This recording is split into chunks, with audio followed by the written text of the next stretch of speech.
আমার সত্যি জানতে ইচ্ছে করছে যে আজকে আপনি এই ঘটনার পরে কি বলবেন? কোন অধিকারে ভারত নিজের জমিতে সে কাঁটাতার দিচ্ছে, নাকি বেড়া দেবে, না পাঁচিল তুলবে, সে নিজের জমিতে দিচ্ছে, সেখানে বাংলাদেশের বর্ডার গার্ড তারা এসে বাধা দিতে এসেছিল কেন? মানে কিসের উস্কানি এটা? পায়ে পা দিয়ে ঝগড়া করার উস্কানি? একটা যুদ্ধ করানোর জন্য একটা সুরসুরি দেওয়া? ভারত তো যুদ্ধ করতে চাইছে না, কোনোভাবে কোনো পদক্ষেপ নিচ্ছে না। এটা কি ধরনের ব্যবহার হলো? এটা কি ধরনের পদক্ষেপ? কি বলবেন আপনি এটাকে? নমস্কার, আমি গর্বিত যে আমার বাংলাদেশে জন্ম হয়েছে এবং বাংলাদেশের বর্ডার গার্ড নিয়ে আমি সম্পূর্ণভাবে গর্বিত এবং আমি এই দেশকে ভালোবাসি। এই দেশের জন্ম আমার শত জন্মের কর্মের ফলে হয়েছে, কারণ বাংলাদেশের মতো একটা শক্তিশালী জন্মগ্রহণ করা একটা ভাগ্যের ব্যাপার, ভারতের মতো একটা দুর্বল দেশে জন্মগ্রহণ করা অন্য ব্যাপার।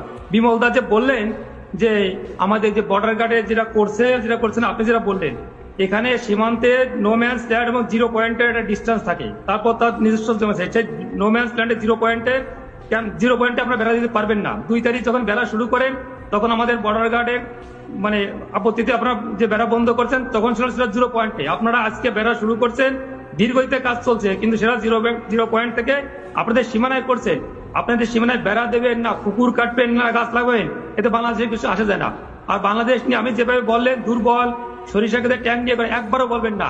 আপনার বয়স কত আমি জানি না, আপনি 2001 সালে আপনার বয়স কত ছিল? 2001 সালে আপনার উস্কানি দিয়েছিলেন সীমান্তে, সেখানে পাদুয়ায় 16 থেকে 19 এপ্রিল এই 4 দিন যে গন্ডগোল করছিলেন, সেখানে আপনাদের 18 জন বিএসএফ মারা গেছে, আমাদের মারা গেছিল মাত্র 3 জন।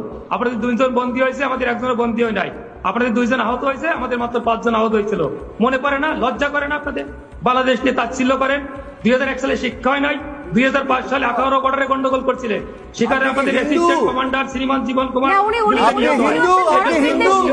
আপনি একজন হিন্দু, আমার সন্দেহ আছে আপনি নাম বাড়িয়ে বসেছেন। বাংলাদেশকে কত বড় আমরা কি নাই? বিমল বাবু যে বললেন 2001 থেকে 2005 পেছন থেকে বিবেকানন্দ দেখেন